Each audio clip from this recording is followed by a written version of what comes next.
Section 7.3 is called the law of cosine. So when you cannot use the law of sine, we have another theorem which might help you to solve your triangles. Again, if we draw a triangle, ABC, and let's say this time you have the side B, you have the side C, but you are missing angle side A, and angle A is given. Angle A is given. Now, even though angle A is given, you can't use the law of sine because sine of angle A over what? This is missing. N equals to angle B is missing, so sine of what over B? So the law of sine is going to fail in a case like this. So when you have this kind of setup given to you, you want to solve for A, and only the information you have is side B and side C and angle A. The law of cosine says A squared will be always equal to B squared plus C squared minus 2BC times cosine of angle A. This is called law of cosine. I don't know if it makes sense, but it is actually the main theorem for Pythagorean theorem. Pythagorean theorem only works for a right triangle where the angle is a 90 degree here. And since cosine 90 is a 0, this part cancels out when you are in a right triangle. Similarly, if you need to solve for side B, then the question has to give you A and C, because B squared will be equal to A squared plus C squared minus 2AC times cosine of angle B. Last version is if you need to solve for side C, then you have to know A squared and B squared and 2AB times cosine of angle C. These are the three versions of the law of cosine, and you can solve these triangles using the law of cosine. So let's model some homework questions now from the homework. Number one is, I have this triangle given. One side is 3, the other side is 8. Included angle is 60 degree, and we need to solve for angle A. This question says, do not use the calculator because 60 degree is a famous angle that we know the cosine value of. So A squared is equal to, according to the law of cosine, I can do 3 squared plus 8 squared minus 2 times 3 times 8 times cosine of angle A, and in this case, angle A is 60 degrees. So A squared will be equal to 3 squared is 9, 8 squared is 64, 2 times 3 is 6, 6 times 8 is 48, and cosine 60 is equal to a half. So when you multiply 48 by half, you will just get a 24. So A squared will be equal to, if you combine these like terms, you will get a 49. So A will be equal to square root of 49, which is 7. So this is how you get the answer 7 for question number 1 when you have the 60 given. For the next question, I would like to model number 3. So this time it says that solve the triangle to the right, round the lengths of the sides to the nearest tenth and angles.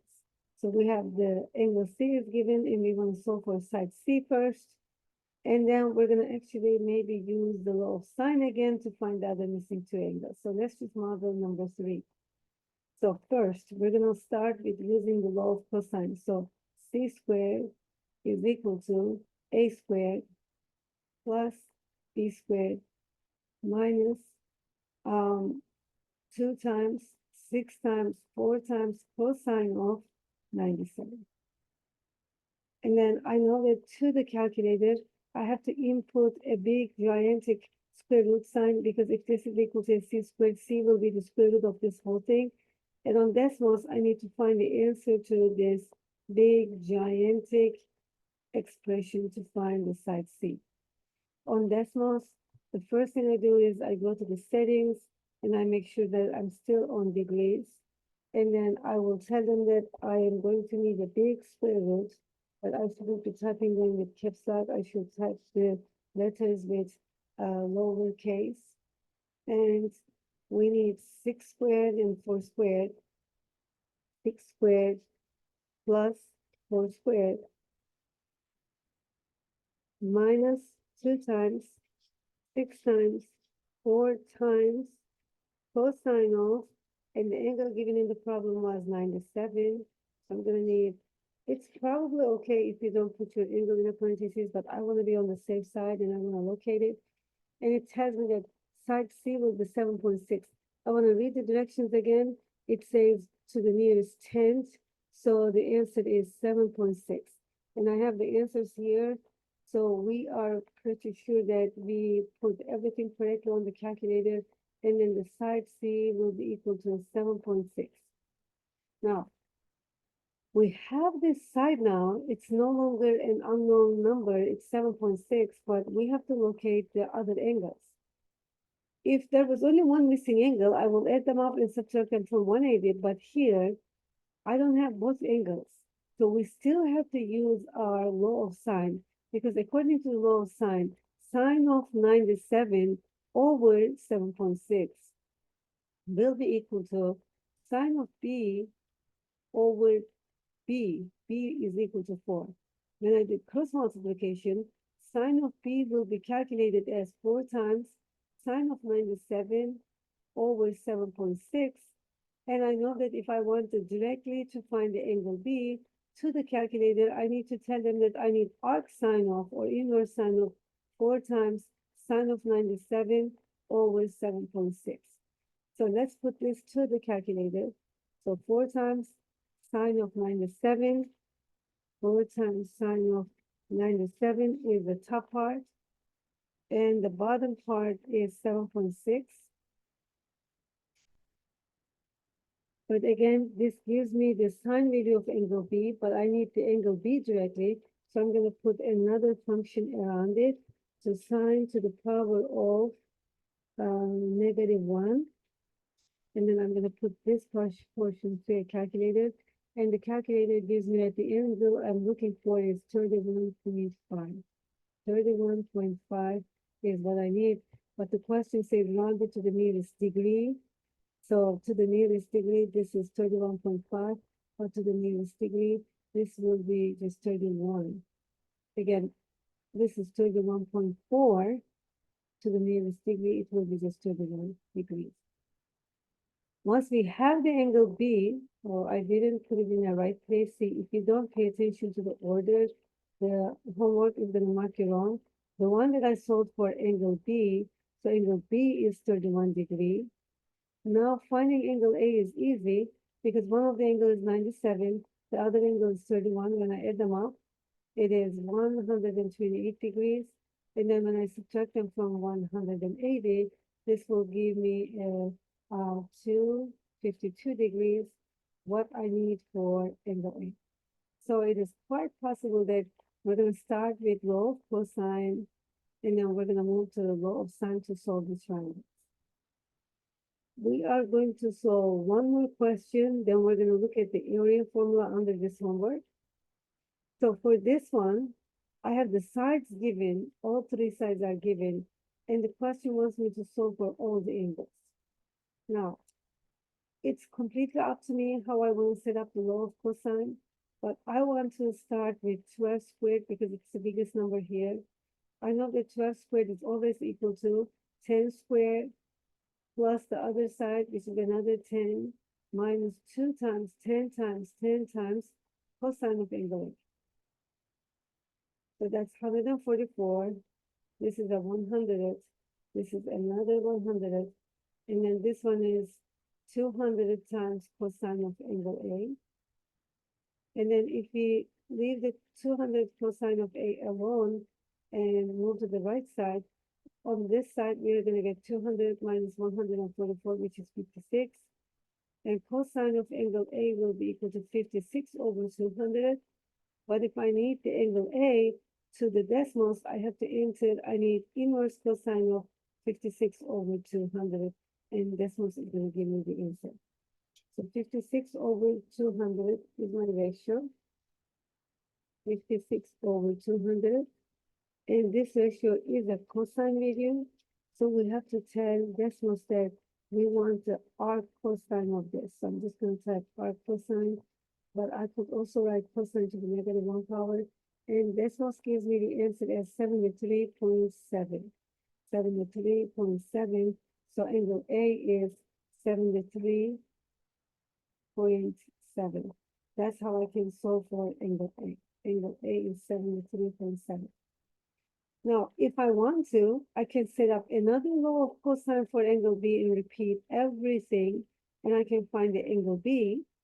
Or after this, I can move the law of sine because law of sine is easier. So for angle B, I know that sine of angle B, oh, by the way, let me do this. Sine of angle B over 10 is equal to sine of 73.7 over 12. So when we do cross multiplication, sine of B will be equal to 10 times sine of 73.7 out of 12. And then to find the angle B, we're going to have to ask the arc sine of this on decimals. So on decimals, we will now need the numerator is 10 times, not power, just the times, 10 times sine 73.7,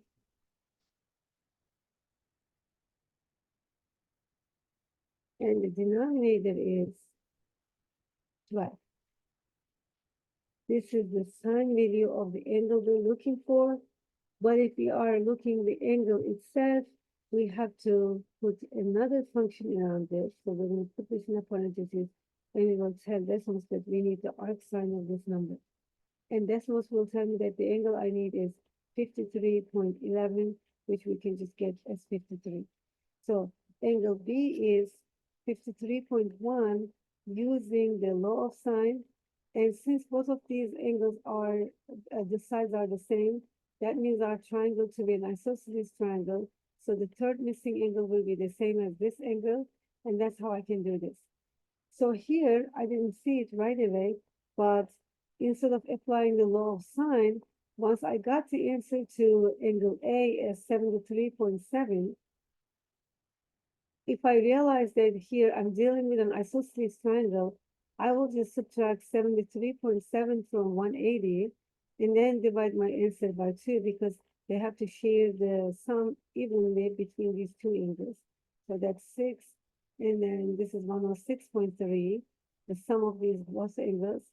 Now if I divide this by 2, it's going to get me 53.15, which we can just round it to 53.1 for this question. Either way, we have the right answer for the missing angles. There are more questions that you're going to practice the law of cosine and the law of sine together, but I want to talk about the last area formula we're going to talk. So if you remember the first area formula we talked about, that case, we had the two sides given and an included angle was given. So we learned the formula as 1/2 times 5 times 10 times sine of 35 is going to give us the area for this triangle, right? But what if we have the case that only sides are given, but no angle information is given? If only sides are given, first we're going to find something called half of the perimeter. We're going to add all these sides and divide them by 2. This is called S.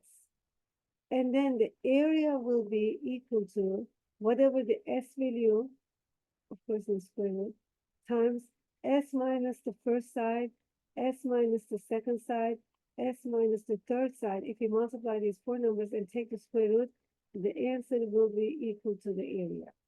So I'm going to model this now, formula with a real homework question. So we want to solve number 8. One side is 13, other side is 9, 6. So we have 13, 9, 6. 13, 9, 6. We have the 3 sides, and we're going to find the area of this triangle. So before we do anything, we're going to add all these 3 sides, and we're going to divide them by 2 always. Always we want to divide them by 2, and we're going to find our S value. So that's 15, 28 divided by 2 is 14 is the S value. Now, once you have the S value, the area is going to be in a big radical, and we will need S here first, which is 14. And then we will need 14 minus the first side. And then I will need 14 minus the second side. And I need 14 minus the last side. So the area will be equal to square root. I need the 14 first. 14 minus 13 is 1. 14 minus 9 is 5. And 14 minus 6 is 8. And I will just enter this to decimals to simplify the answer. If you want to simplify this further here for multiplication, it's 5 times 8 is 40, 1 times 40, and 15, 14 times 40 is, I believe, square root of 560. If we ask this to decimals, simplify to 560 for us, we will get the answer as 23.66. Here they want the answer to the nearest tenth, so we will give them the answer as 23.7. 23.7 is the expected answer for this area formula. Again, we only use this area formula if we don't have any angle given and we have only the information about sides. This is called Heron's area formula. And good luck with your 7.3 homework.